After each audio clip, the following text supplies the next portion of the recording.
നമസ്കാരം. മൃഗങ്ങൾ കുറുകെ ചാടുന്നത് മൂലം വാഹനങ്ങൾക്ക് അപകടങ്ങൾ ഉണ്ടാകുന്നത് ഇതിനു മുൻപും റിപ്പോർട്ട് ചെയ്തിട്ടുണ്ട്. ഇതിന് നടപടിയെടുക്കേണ്ടത് അല്ലെങ്കിൽ ഇതിന് വേണ്ട നിയന്ത്രണവും ഇതിന് വേണ്ട സംവിധാനങ്ങളും ഒരുക്കേണ്ടത് വനം വകുപ്പാണ്.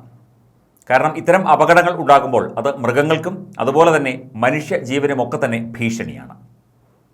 രാത്രി സഞ്ചാരമൊക്കെ നടക്കുന്ന ഈ ഒരു കാലഘട്ടത്തിൽ മൃഗങ്ങൾ റോഡിന് കുറുകെ എത്തുന്നതും അതുപോലെ അവർക്ക് അപകടം പറ്റുന്നതും വണ്ടികളിൽ സഞ്ചരിക്കുന്നവർക്ക് അപകടം പറ്റുന്നതുമൊക്കെ ഇതിനു മുൻപും പല റിപ്പോർട്ടുകൾ പുറത്ത് വന്നിട്ടുണ്ട്. രാത്രി സഞ്ചാര നിയന്ത്രണമൊക്കെ തന്നെ ഒരുപാട് ചർച്ചയായതുമാണ്. ഇപ്പോൾ വയനാട് സുൽത്താൻ ബത്തേരിയിലെ കലൂരിൽ ശബരിമല തീർത്ഥാടകർ സഞ്ചരിച്ച ബസ്സിടിച്ച് പരിക്കേറ്റ കാട്ടാനയെ മയക്കുവെടി വെച്ച് മയക്കിയ ശേഷം കുങ്കിയാനകളുടെ സഹായത്തോടെ ചികിത്സ തുടരുകയാണ്. സംഭവം നടന്ന് മണിക്കൂറുകൾ നീണ്ട അനിശ്ചിതത്വങ്ങൾക്ക് ശേഷമാണ് കൊമ്പനെ മയക്കുവെടി വെച്ച ശേഷം ഇപ്പോൾ ചികിത്സ നൽകി വരുന്നത്. വന്യജീവി സങ്കേതത്തിനുള്ളിൽ വെറ്റിനറി ഡോക്ടർമാരുടെ ടീം എത്തിയാണ് ആനയെ മയക്കുവെടി വെച്ചത്. ഇന്ന് രാവിലെയാണ് മയക്കുവെടി വെക്കാൻ ദൗത്യസംഘം കാട് കയറിയത്. വിക്രം, ഭരത് എന്നിവയടക്കം 3 കുങ്കിയാനകളുടെ സഹായത്തോടെയാണ് ഈ ആനയ്ക്ക് മയക്കുവെടി വെച്ച് ഇപ്പോൾ ചികിത്സ നൽകിക്കൊണ്ടിരിക്കുന്നത്. അടുത്ത ദിവസങ്ങളിലും ആനയെ വനംവകുപ്പും ഡോക്ടർമാരും നിരീക്ഷിക്കും. വേദന സംഹാരിയും അവശത മാറാനുള്ള മരുന്നുകളുമാണ് പ്രാഥമികമായി ഇപ്പോൾ നൽകിയിരിക്കുന്നത്. ആനയുടെ ഓരോ നീക്കവും നിരീക്ഷിക്കുന്നതായി വയനാട് വൈൽഡ് ലൈഫ് വാർഡൻ അറിയിച്ചു.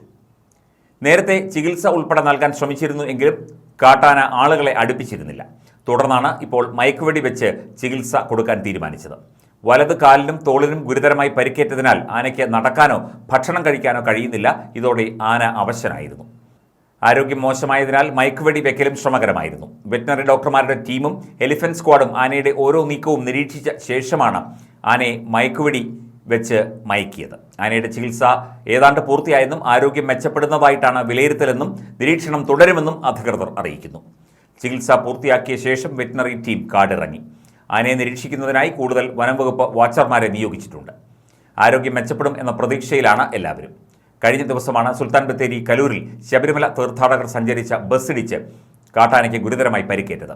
പതിവായി കലൂർ മേഖലയിൽ എത്തുന്ന 35 വയസ്സുള്ള കൊമ്പനാനയ്ക്കാണ് പരിക്കേറ്റത്.